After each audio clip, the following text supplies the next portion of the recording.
पिछले एक महीने में पंजाब में back to back 8 grenade attacks हुए हैं और वो भी ये 8 ग्रेनेड अटैक्स पुलिस स्टेशन पे हुए हैं। हम ये चीज समझ सकते हैं कि पंजाब के हालात अभी कैसे हैं। पंजाब इंटरनल सिक्योरिटी पंजाब की खतरे में है। एट द सेम टाइम ये चीज क्लियर हो गई है कि जो हम गैंग और मिलिटेंट्स का नेक्सस सुनते थे कि ऑर्गेनाइज्ड क्राइम जो गैंग्स जो करती थी और जो ये मिलिटेंट्स है जो प्रो खालिस्तानीज है इनका नेक्सस हमें सुनने में मिलता था, अब ये साफ साफ हमें देखने को मिल रहा है। पंजाब में बहुत ज्यादा अभी प्रॉब्लम्स बढ़ गई हैं। ये जो ग्रेनेड अटैक्स हुए हैं यहाँ पे कुछ ब्लास्ट सक्सेसफुल हुए हैं और कुछ ब्लास्ट अनसक्सेसफुल हुए हैं। इसके तार सिर्फ भारत से ही नहीं बल्कि इसके तार पूरी दुनिया से जोड़े जा रहे हैं, खास करके जो एरिया है वो कनाडा, यूएस और यूरोप से। पंजाब में प्रो खालिस्तानीज जो है वो सिर्फ भारत में नहीं बल्कि इन सारी चीजों को ऑपरेशन इन सब का जो है इन सब के बारे में ऑर्गेनाइज्ड क्राइम्स और इनकी इंफॉर्मेशन सारी इंडिया में नहीं बल्कि इंडिया से बाहर भी देते हैं। एट द सेम टाइम चाहे वो प्लान मर्डर हो, चाहे वो ऑर्गेनाइज क्राइम रिलेटेड कुछ टेररिस्ट एक्टिविटी को कुछ अंजाम देना हो, चाहे वो पुलिस स्टेशन पे हमला ही क्यों ना करना हो, ये सारा कंट्रोल इंडिया प्लस बाहर से होता है। आइए जानते हैं पंजाब में राइजिंग मिलिटेंट एक्टिविटीज के बारे में और आज का हमारा टॉपिक ऑफ डिस्कशन भी यही है। अगर हम बात करें तो हम देखेंगे कि यहाँ पे लिखा है militant activity in Punjab examining की accused and their pro Khalistani link. जो की अक्यूज्ड है इसमें इस मिलिटेंट एक्टिविटी में, आज हम उसी के बारे में इस वीडियो के थ्रू जानेंगे। इस वीडियो को स्टार्ट करने से पहले मैं एक छोटी सी इंफॉर्मेशन आपके साथ शेयर करना चाहूंगी। हम लेकर के आ रहे हैं चहल प्रीलिम्स क्रैकर। चहल प्रीलिम्स क्रैकर में आपको पता है कि प्रिलिमिनरी स्टेज जो होता है वो यूपीएससी का सबसे ज्यादा डिफिकल्ट होता है स्टेज, जहां पे कि सबसे ज्यादा फियर होता है स्टूडेंट्स को, क्योंकि उन्हें लिखना नहीं, उन्हें ऑप्शंस मार्क करने होते हैं। वहां पे आपको एक प्रॉपर स्ट्रैटेजी के साथ किस तरह से आप अपने स्कोर को बूस्ट कर सकते हो, किस तरह से आप 120 प्लस ला सकते हो, यही ये पूरे चहल प्रीलिम्स क्रैकर का जो है वो मुद्दा है और यही ये पूरा आइडिया है हमारा कि हम आपको किस तरह से 120 प्लस स्कोर कराएं प्रीलिम्स में।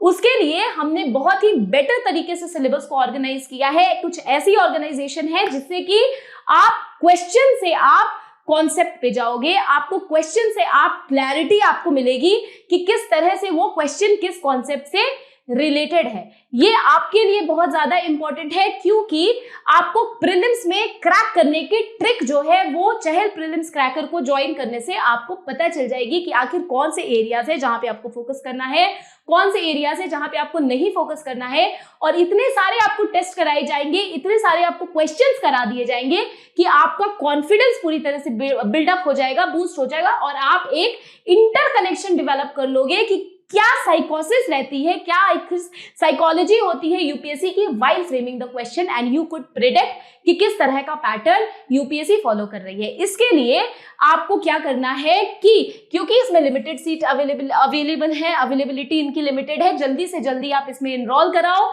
आप अगर जीएस, ये ऑनलाइन लाइव ऑनलाइन मोड ही होगा, आपको अगर GS plus CSAT plus current affairs लेना है तो उसकी फी है 14,999। बट अगर आपको सीसैट नहीं लेना है, आपको सिर्फ जीएस और करंट अफेयर्स लेना है तो आपकी फी है 12,999। ये प्रोग्राम 13 जनवरी 2025 से शुरू हो रहा है। इसमें लिमिटेड सीट्स है, so enrol as fast as you can. और ये एक कॉम्प्रिहेंसिव प्रोग्राम है जिसमें क्या क्या चीजें मिलेंगी आपको। 4 मंथ का टोटल इसका ड्यूरेशन होगा। इसमें आपको 500 प्लस आवर्स की क्लासेस मिलेगी, डेली क्लास टेस्ट होंगे, आपके करंट अफेयर सेशन होगा, पीवाईक्यू का डिस्कशन होगा after every session, plus prelim score booster sessions भी आपके लिए होगा। अब चलते हैं हम अपने टॉपिक के। अगर हम इस टॉपिक के हेडलाइन को पढ़े तो ये कहता है कि with recent militant activity in Punjab, a look at the accused and their link to pro Khalistan group. अब आप अगर देखो कि बहुत सारे वायलेंट इंसिडेंट्स हो रहे हैं पंजाब में बिटवीन जनवरी टू अक्टूबर, जिसको कि एट्रीब्यूट किया जा रहा है कि गैंगस्टर्स और नेक्सस किसका है, मिलिटेंट ग्रुप का नेक्सस है। मिलिटेंट ग्रुप मतलब, मिलिटेंट ग्रुप का मतलब हो गया कि वो जो कि प्रो खालिस्तानी है और जो एक सेपरेट स्टेट कार्व आउट करना चाहते हैं पूरे इंडिया से, दैट इज खालिस्तान। ठीक है, सिमिलर कंडीशन हमारे नॉर्थ ईस्ट में भी जो है वो क्या कर रही है, एग्जिस्ट कर रही है। हम अगर आइसिक मौर्या का ले, अगर हम नागालैंड का ले, जो नागालिम की बात करते हैं, एक सेपरेट कंट्री की ही वो भी बात करते हैं, एक सेपरेट स्टेट कार्व आउट करने की बात करते हैं out of India and the areas of Myanmar. उसी तरह से हम पंजाब में भी यही चीज देख रहे हैं कि ये मिलिटेंसी जो है एक सेपरेट खालिस्तान को कंसिडर एक क्रिएट करने की बात चल रही है। उसी तरह से 1989 में हमने जम्मू कश्मीर में भी ये हालात देखे थे कि जम्मू कश्मीर में प्रो जम्मू कश्मीर में जो मिलिटेंट थे वो क्या थे, वो कश्मीरी मिलिटेंट एक प्रॉपर एक अलग से एक कंट्री, एक नेशन जम्मू कश्मीर को एक कार्व आउट करना चाह रहे थे। और यही इशू यहाँ पे भी हो रहा है। यहाँ पे क्या है, ये जो मिलिटेंसी का जो राइज देख रहे हैं, जो हम प्रो खालिस्तानी देख रहे हैं, खालिस्तानी मूवमेंट का राइज आज नहीं, खालिस्तानी मूवमेंट का राइज हम 1970s में देखते हैं और वो टाइम था इंदिरा गांधी के टाइम का। वहां पे जो भिंडरवाल से जो चला आ रहा है, भिंडरवाले से जो चला आ रहा है खालिस्तानी मूवमेंट, उसने बहुत ज्यादा तूल पकड़ लिया और उसके बाद ऐसी सिचुएशन आ गई थी कि वहां पे हमें इमरजेंसी तो लगानी पड़ी ही थी। वहां पे 1984 में आपने ऑपरेशन ब्लू स्टार भी देखा होगा, उसके बाद का भी जो सिचुएशन था वो हाथ में नहीं आया, वो कंट्रोल नहीं हुआ। बाद में जाकर के सिचुएशन थोड़ी सी स्लो हुई, बट अभी फिर से पिछले कुछ सालों में आपने सुना होगा यूएस, कनाडा और इंडिया में इसको लेकर के टेंशन बना होता है कि यहां से बहुत सारे प्रो खालिस्तानी कनाडा में और यूएस में जाकर के सेटल्ड है और वहीं से हर तरीके के क्राइम को, चाहे वो ऑर्गेनाइज्ड क्राइम हो, चाहे वो प्लान्ड मर्डर हो, चाहे वो किसी भी तरह का ये बॉम्बिंग हो, इन सबको अंजाम देने का काम कर रहे हैं। इनका पूरा एक क्रिमिनल का नेटवर्क है और यही नेटवर्क अभी हम पिछले 1 महीने में देख रहे हैं कि बॉम्ब ब्लास्ट के मोड में हमें दिख रहा है, क्योंकि ये सिर्फ एक गैंग का काम नहीं है, बल्कि ये बिल्कुल नेक्सस है। एक तरफ है गैंग्स जो कि ऑर्गेनाइज्ड क्राइम्स को, जैसे कि ड्रग्स हो गए, child trafficking, human trafficking, organ trafficking, इन सबको अंजाम देते हैं। और एक है जो कि किसको अंजाम देते हैं, जो कि एक separate nation state carve out करना चाहते हैं, दैट इज खालिस्तान। इन दोनों के नेक्सस की वजह से ही हमें इतनी ज्यादा मिलिटेंसी जो है वो पंजाब में दिख रही है और हमारे लिए इंटरनल सिक्योरिटी का खतरा बहुत ज्यादा बढ़ चुका है। अब हम आगे देखते हैं तो ये न्यूज क्या कह रही है। ये न्यूज कह रही है Punjab has witnessed 8 grenade attack in police post in the past month. आप सोचो कि भारत जैसे देश में ग्रेनेड अटैक हो रहे हैं, वो भी 8 ग्रेनेड अटैक हो रहे हैं, वो भी पंजाब में, जो कि एक तरह से बहुत ही सेफ माना जाता था एक टाइम पे। वहां पे Police attributes these incidents to coordination between gang and pro-Khalistan militants aiming to intimidate law enforcement। ठीक है, अब देखो अब ये जो कंटिन्यूअस जो वायलेंस है ये बता रही है, ये स्ट्रेटेजिक एफर्ट क्यों लिया जा रहा है, ताकि एक तो कि एक मैसेज दे पाए कि हमें खालिस्तान चाहिए, पहला मैसेज ये देने के लिए मैसेज, और दूसरा पीस और स्टेबिलिटी देश की उसको भंग करने के लिए ये चीजें की जा रही हैं। अब मैं आपको बताऊं कि ये जो नेक्सस है ऑर्गेनाइज्ड क्राइम और प्रो खालिस्तान मिलिटेंसी में, ये एक तरह से इंटरनल सिक्योरिटी का एक मेजर थ्रेट के रूप में निकल के आया है। एट द सेम टाइम ये जो कन्वर्जेंस है इसने फ्यूएल किया है बहुत सारे इंटरनेशनल ऑपरेटिव्स को, जो कि ऑर्गेनाइज क्राइम नेटवर्क को फंडिंग, रिक्रूटमेंट और एग्जीक्यूशन ऑफ टेरर एक्टिविटी में क्या करते हैं, अंजाम देते हैं। Now moving on, recent incidents demonstrating the nexus. क्या क्या ऐसी चीजें हुई हैं जैसे कि हम ये कह सकते हैं कि जो नेक्सस है, जो प्रो खालिस्तानी है, जो मिलिटेंट्स है, उनका वहां के लोकल गैंग्स के साथ नेक्सस है। क्या है आखिर, तो हम देखते हैं। पहला, ग्रेनेड अटैक जो पुलिस स्टेशन पे हुआ है, कुछ अटैक सक्सेसफुल हुआ, कुछ नहीं हुआ। जैसे कि अंजना पुलिस स्टेशन, यहाँ पे जो अटैक हुआ था ये अनसक्सेसफुल हुआ था। गुरबख्श नगर पुलिस स्टेशन यहाँ पे सक्सेसफुल हुआ था। वडाला बागर ट्रेजेडी जो हुआ था वो भी अनसक्सेसफुल था। इसी तरह से अलग अलग जो है अटैक्स हुए हैं, उनके साथ गैंगस्टर के लिंक्स को निकाला गया है। Eight the same time Ratandeep Singh की अप्रैल 2024 में मर्डर हो जाती है और ये एक एक्स मिलिटेंट थे जिनको कि मारा जाता है गैंगस्टर द्वारा, जो कि कनेक्टेड थे यूएस बेस्ड ऑपरेटिव्स के साथ। ठीक है, अब विकास प्रभाकर, इनकी 13 अप्रैल 2024 को क्या हो जाती है, उनको भी एसेसिनेट कर दिया जाता है, और वो भी टेरर मॉड्यूल जिनको कि पाकिस्तान बेस्ड एलिमेंट्स ने क्या किया था, बैक किया था। Now RGP attack on Mohali police station, ये हुआ है 2022 में, और ये एग्जीक्यूट किया था किसने? गैंगस्टर ने, जिनके बीकेआई ऑपरेटिव थे लखबीर सिंह। तो ये सारी चीजें हम देख रहे हैं। अब आखिर क्या फैक्टर्स है जो कि कंट्रीब्यूट करती हैं इन चीजों में? Factors contributed to the violence. तो पहला फैक्टर फ्रेंड्स, पहला फैक्टर है डायस्पोरा इन्फ्लुएंस। प्रो खालिस्तानी है जो, वो इंडिया में ही नहीं है, मैंने आपको बताया कि पूरे वर्ल्ड में है। ज्यादातर ये कौन से एरिया में है? कनाडा, जर्मनी, यूके, और ये सारी कंट्री जो है ये फंड भी करती है और इन मिलिटेंट एक्टिविटीज को सपोर्ट भी करती है। बहुत बार हमें सुनने में आया है कि जैसे कि जो पन्नू को जब यूएस में, जब हमारी मिलिट्री, जब हमारी इंटेलिजेंस एजेंसीज ने जब पता किया था कि वो वहां छुपे हैं, तो पता चला था कि उन्हें सपोर्ट कौन कर रहा है? सीआईए। तो हमें ये पता है जैसे पाकिस्तान, अगर आईएसआई, ये सारी एजेंसीज जो है कहीं ना कहीं इन्हें क्या करती है? फंड करती है। क्यों? ताकि दूसरी कंट्री में कुछ ना कुछ चीजें, कुछ ना कुछ प्रॉब्लम्स जो होती रहे और उनकी जो वीकनेस है वो हमारे हाथ में रहे।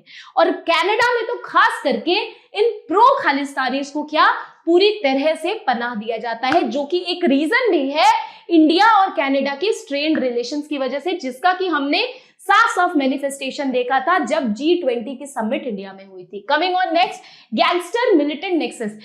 पंजाब में गैंगस्टर और मिलिटेंट की बहुत ज्यादा नेक्सस है। अभी आप देखो कि इनका जो कोलैबोरेशन है वो प्रो खालिस्तानी मिलिटेंट्स के साथ बहुत है, जैसे कि एक्सटॉर्शन कराते हैं, ऑर्गेनाइज क्राइम कराते हैं, टेररिज्म कराते हैं, उन सब में इन दोनों का ही नेक्सस होता है। अभी आप बहुत ज्यादा आपने देखा होगा एक गैंगस्टर का, लॉरेंस बिश्नोई का बहुत ज्यादा नाम सामने आ रहा है। लॉरेंस बिश्नोई जो है वो भी बिश्नोई गैंग का बहुत ही बड़ा लीडर है। बम्बीहा गैंग है वहां, इतनी सारी जो गैंग्स है, इन सब का कहीं ना कहीं नेक्सस जो है वो इन्हीं का रहता है। इन सब का कहीं ना कहीं कनेक्शन जो है वो प्रो खालिस्तानी जो मिलिटेंट्स है उनसे हमेशा से पाया जाता है।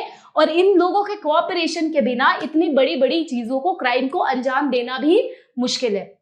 Weak enforcement mechanism, Punjab police जो है वो लिमिटेड रिसोर्स है उनके पास, और इनके पास मिलिटेंट्स का थ्रेट लगातार आता है और गैंग्स का भी थ्रेट आता रहता है, जिसकी वजह से हिंडर करता है क्या? इफेक्टिव एनफोर्समेंट, लिमिटेड रिसोर्स होने की वजह से। Now radicalisation and recruitment, vulnerable youth जो होते हैं 18 साल के, 20 साल के, 15 साल के, उनको ज्यादा चीजें पता नहीं है, तो उनको क्या कर दिया जाता है? उनको रेडिकलाइज कर दिया जाता है। सो बेसिकली वल्नरेबल यूथ जो पंजाब के हैं, और ज्यादातर पंजाब में आपने सुना होगा कि एक मूवी भी इस पे आई थी, उड़ता पंजाब, उसमें आपने देखा होगा ड्रग्स के बारे में, जिसको वो चिट्टा भी बोलते थे।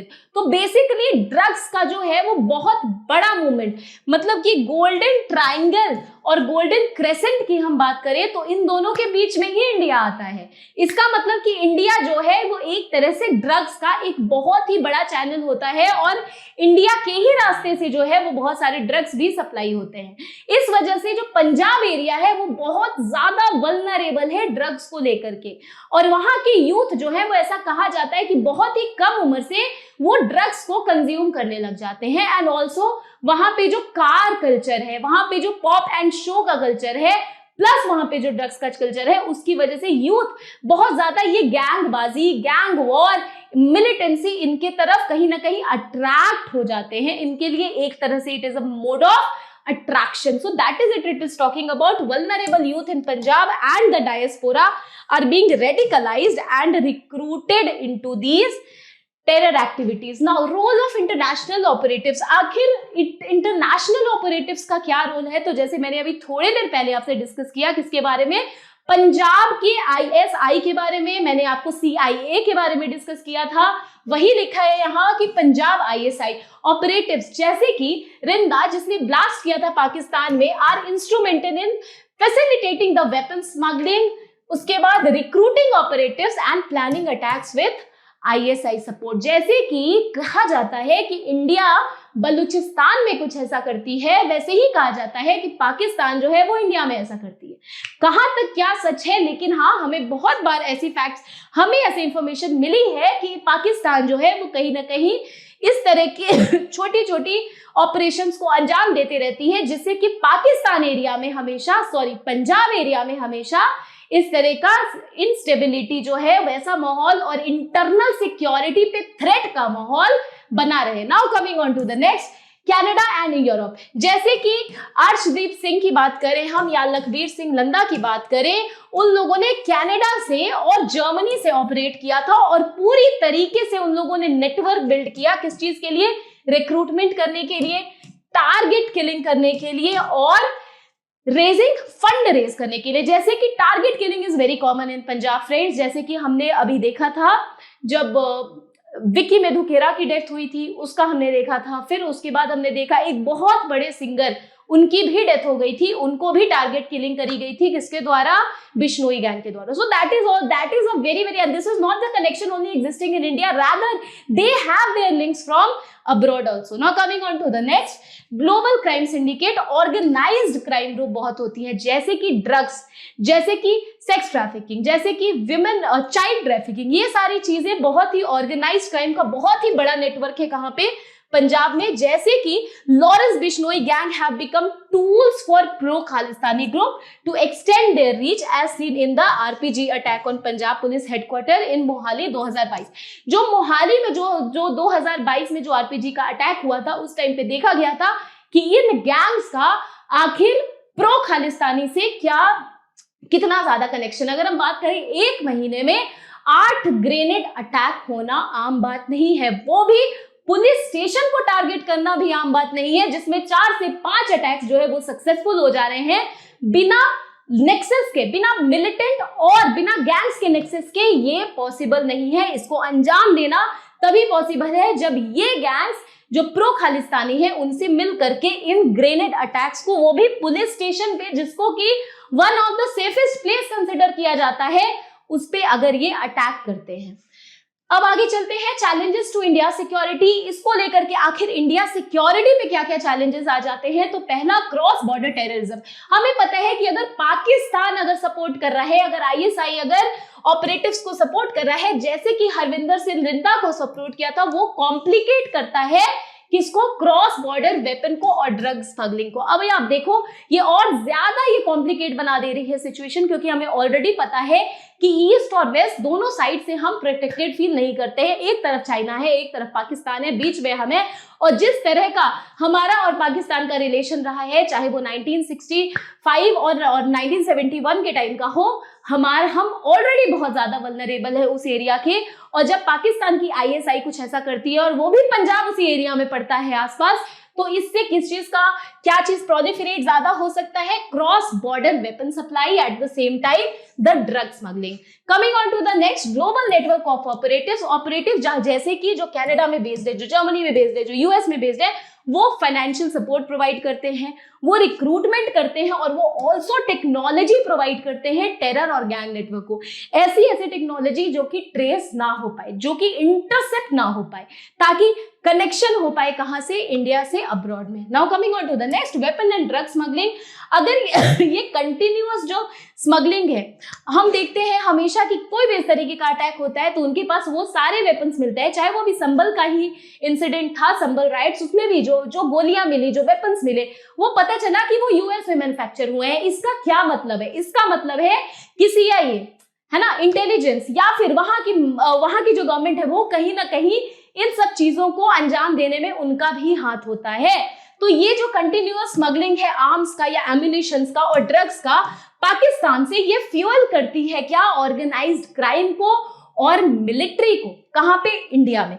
इन मिलिटेंट ऑर्गेनाइजेशन को जो शय मिलती है वो इन्हीं देशों की वजह से मिलती है। Coming on to the next, recruitment of youth. Radicalise करना एक यूथ के माइंड को बहुत ही आसान होता है, स्पेसिफिकली जब वो यूथ मनी और ड्रग्स के ल्योर में पड़ जाए, तो वो रेडिकलाइजेशन जो होती है and recruitment of vulnerable youth, either they are poor, either they are in need of something and that you are providing them by brain washing them और रेडिकलाइजिंग देम। तो वो जो वल्नरेबल यूथ का पंजाब में होता है and diaspora for the terror group, ये चीज इंटेंसिफाई करता है किस चीज को? इंटरनल सिक्योरिटी को एंड द सिक्योरिटी थ्रेट को। Coming on to the next, challenges to India security.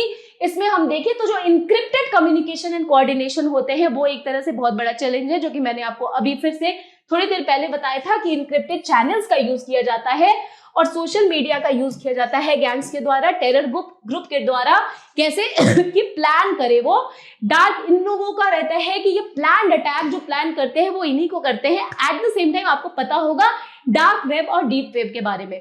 तो बेसिकली कहा जाता है कि जो डार्क वेब है उसको ये लोग बहुत ज्यादा क्या करते हैं, यूज करते हैं, क्योंकि उसको गवर्नमेंट ट्रेस नहीं कर पाती है। Since it is non traceable, since it is encrypted in nature, इसका यूज करके कोई भी प्लान अटैक करना या किसी भी तरह की ऐसी प्लानिंग करना बिकम्स वेरी वेरी इजी। और ये इस तरह से फंड भी रेज करते हैं और कॉम्प्लिकेट कर देता है ये चीज क्या, हमारी इंटेलिजेंस एफर्ट को, क्योंकि हमारी इंटेलिजेंस एजेंसी कभी कभी इनको ट्रेस नहीं कर पाती है ना। रेडिकलाइजेशन वाया डायस्पोरा, जितने डायस्पोरा जो इंडिया के जो पॉपुलेशन जो अब्रॉड में है उनका क्या होता है कि वो प्रो खालिस्तानी डायस्पोरा, आज से नहीं, ये हमारे इंडिपेंडेंस के पहले से चला आ रहा है। चाहे आप 1913 देखो, चाहे आप 1917 देखो, चाहे आप 1927 देखो, तो बहुत सारे डायस्पोरा इंडिपेंडेंस से पहले भी ऑपरेट कर रहे थे, लेकिन उस समय वो देश के इंडिपेंडेंस के लिए ऑपरेट कर रहे थे। बट अब के टाइम पे वही चीज जो है वो बदल चुकी है। अब वो एक प्रॉपर सेपरेट नेशन स्टेट के लिए ऑपरेट कर रहे हैं, which is giving a danger to the integrity of the country. Now coming on next country में, जैसे कि कनाडा में, यूके में, और वो सपोर्ट करते हैं टेररिज्म को, तभी वो हमारे लिए मुश्किल बना देता है to address the militancy's root cause, क्योंकि डायस्पोरा के थ्रू क्या करा रहे हैं, रेडिकलाइज कर रहे हैं, वहां पे रह करके यहाँ पे कम्युनिकेशन चैनल स्टैब्लिश करके और प्लान मर्डर करा रहे हैं या फिर अदर ऑर्गेनाइज्ड क्राइम्स को क्या कर रहे हैं, अंजाम दे रहे हैं। जैसे कि अगर हम बात करें तो जब एक बहुत ही बड़े सिंगर का जब डेथ हुआ था, तो उस टाइम पे क्या था कि उनकी डेथ के बारे में जो रिस्पॉन्सिबिलिटी ले गई थी यहां से नहीं, वो कनाडा से लेके गई थी। अब आप ट्रेस करो तो ट्रेस करना ही मुश्किल हो जाता है। जैसे सिद्धू मूसेवाला जी का जो मर्डर हुआ था उस टाइम पे ये चीज हुई थी, तो यहां से नहीं, वो वहां से ऑपरेट करते हैं, लेकिन उनके कनेक्शन चैनल टोटल स्टैब्लिश होते हैं। उन्होंने सोशल मीडिया का यूज किया था क्या करने के लिए, इस चीज को पब्लिक करने के लिए। Next, criminal militant network convergence. The blending of organized crime with militancy creates complex network, making it harder to distinguish and dismantle individuals threat. ये बहुत ही सिंपल सी चीज है कि क्रिमिनल और मिलिटेंट का कैसे यहाँ पे कन्वर्जेंस है।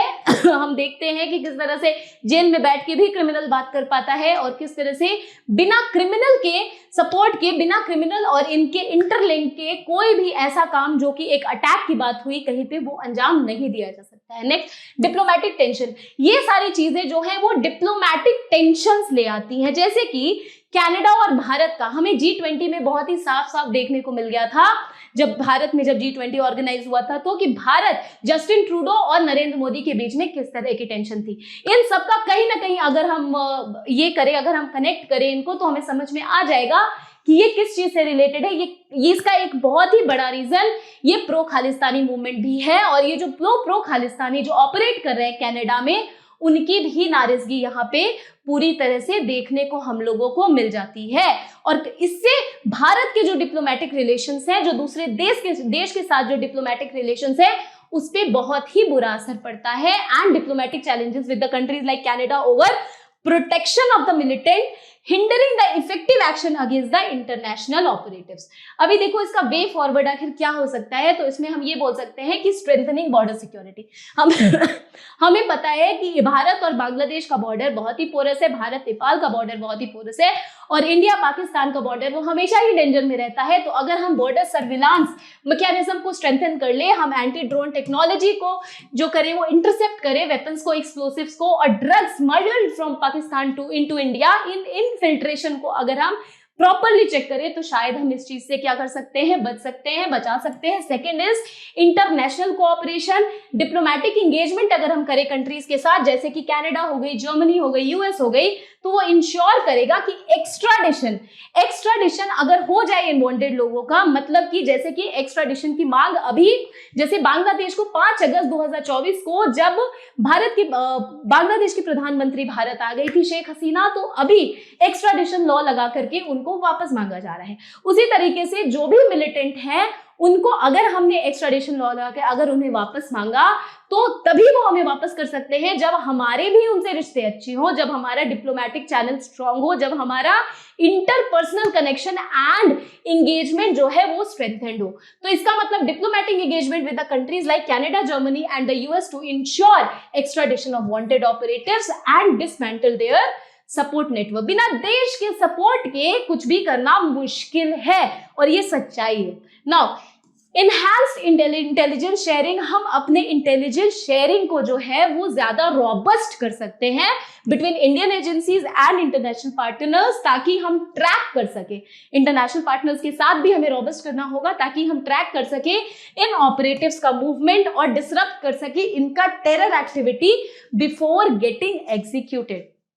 नाउ डीरेडिकलाइजेशन प्रोग्राम हमें लेकर के आना चाहिए और हमें इसको कम्युनिटी आउटरीच बेसिस पे क्या करना चाहिए, इंप्लीमेंट करना चाहिए, ताकि हम काउंटर कर सके ये सब एक्सट्रीमिस्ट आइडियोलॉजी जो कि ब्रेन वॉशिंग करने का काम करती है और बचाती है इन यूथ को बचाती है रेडिकलाइज होने से और टेरर ग्रुप का पार्ट बनने से। तो ये सारी चीजें हम कर सकते हैं। इसके अलावा हम स्ट्रिक्ट लीगल मेजर्स ला सकते हैं कि स्ट्रिंजेंट लॉज अगर हम लेकर के आए कि हम कैसे इस ऑर्गेनाइज्ड क्राइम को टैकल कर सके और इस टेररिज्म को टैकल कर सके, including the enhanced prosecution of individuals involved in the terror financing, smuggling and radicalisation. Now हमारे साइबर सिक्योरिटी को अपग्रेड होने की बहुत ज्यादा जरूरत है। तो एक पॉइंट ये भी बन जाएगा कि if we upgrade our cyber security and we strengthen the cyber intelligence network and capabilities, ताकि वो मॉनिटर कर पाए और वो इंटरसेप्ट कर पाए इनक्रिप्टेड कम्युनिकेशन को और मैसेजेस को जो कि टेररिस्ट यूज करते हैं कोऑर्डिनेट करने के लिए और फंड करने के लिए। तो वो हमारे लिए बहुत ही एक बड़ी प्रॉब्लम को क्या करेगा, सॉल्व करेगा, क्योंकि वो उनके मैसेजेस को डिकोड करेगा। नाउ कोऑर्डिनेटेड लॉ इन्फोर्समेंट, अगर हम इंश्योर करते हैं कि कोऑर्डिनेटेड एक्शन हो सेंटर और स्टेट दोनों के साइड से, मतलब अपनी अपनी जो आपसी दिक्कत होती है वो हमारे जो कोऑपरेटिव फेडरलिज्म है उसको ओवरशैडो ना करे।